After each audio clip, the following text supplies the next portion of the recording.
Well, down at the bottom it says other. Due to your religious beliefs, you have requested not to be issued a Social Security number. Well, my friend in California, the DMV wouldn't give him a driver's license because he wouldn't give him a Social Security number. He's 60 years old.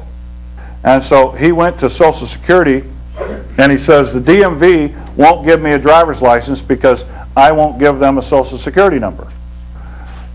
Out comes a form, right there under the counter, right there. They didn't even have to walk away.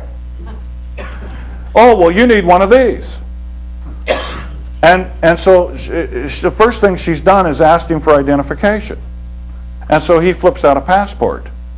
And the first box she checks is, you have not provided adequate evidence of your age, identity, and or U.S. citizenship or lawful alien status as required.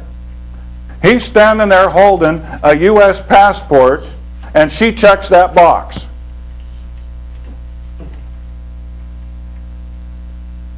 And he's saying to me, why did she do that? I says, man, I don't know. I can't figure it out.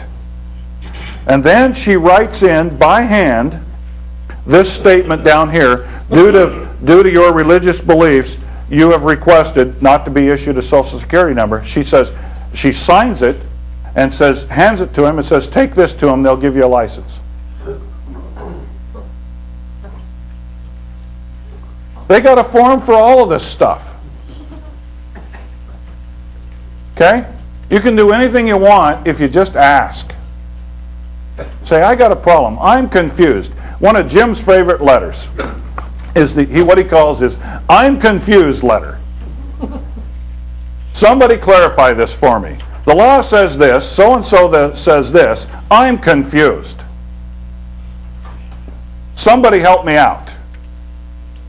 Okay, now that's a real intelligent way of going about it, because the last thing you want to do is get in a conflict with these people. Okay? Because it gets you nowhere. It gets you on a list. When you come around, everybody goes on break and they hide in the back room.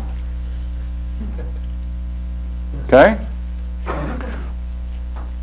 And then there's another letter from the Commissioner of Social Security.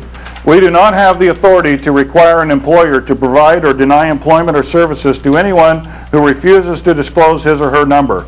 This is a matter between the individual and the employer. Anybody ever heard of Taco Bell? Taco Bell, go get an application from Taco Bell where it says Social Security number, it says optional. Why? Because they lost to a 15-year-old. Okay? I've got the case at home. It's about that thick. The IRS, Social Security, they all say, hey, we can't require him to do it. And you violated his rights, and you owe him $500. Okay? Interesting stuff, huh? You don't hear this in the media for some reason. I can't figure it out.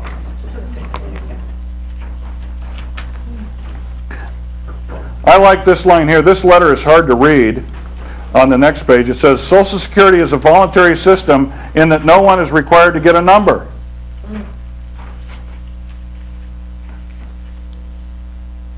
The Internal Revenue Service uses Social Security numbers as taxpayer identification numbers. Then a couple lines down it says, a person with no Social Security number would have no taxable income. Hello? I don't know, maybe it's just me. But here's my favorite one. Department of the Treasury, Office of General Counsel. Federal Reserve notes are not dollars. What are they? They're units of debt. Units of debt. Now this is very critical, because when you go to court and you've got a judgment staring at you, they're going to do an examination as to your financial condition. Okay? And if you don't comply with that examination, you're going to go to jail for a little thing called contempt of court. Okay? And guess what? That can be a life sentence. Okay? With no parole. They can keep you in there on contempt forever. Okay? Contempt is very dangerous. We're going to deal with contempt here in court in a little bit. Federal Reserve notes are not dollars. Now, here they say something else. The fact that Federal Reserve notes may not be converted into gold or silver does not render them worthless. That's the good news. Okay? What they're talking about now is not value, it's purchasing power. Okay? On down here it says, Professor Samuelson, in his text Economics, notes that the dollar as our medium of exchange is not wanted for its own sake, but for the things it will buy. Well, there's another judge in Oregon who testified on the record in court that, you know, judges lie every day. We lie to juries all the time. Matter of fact, there's a book out called Lying by so-and-so. Well, this is kind of like what he's saying here. Read this book. It'll tell you all about it. This stuff these people write. And then they say, well, that's not what it means. Oh. I thought I understood English. I guess I didn't. Now, I gave you on the next page Idaho Code, because I'm from Idaho. You mentioned a judge in Oregon. You mentioned something, but you didn't finish the thought. A second ago. Yeah, I did. I was just comparing. He said I didn't finish my thought about the judge in Oregon. Did you hold that up? Okay, we're gonna take a break here in just a second.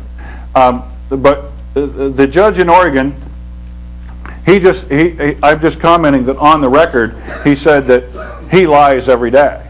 Okay? This guy here says, read this book over here, it's about this. This guy says, read this book over here, it's about lying. Those guys lie so much they've invented a new term. It's called test-a-lying. I'm serious. Alan Dershowitz, in front of the United States Senate hearing on President Clinton's perjury, said, oh yeah, 95% of every law enforcement officer, attorney, judge in the United States lies every day. They've coined a new phrase for it called test-a-lying. Well, not quite. Okay?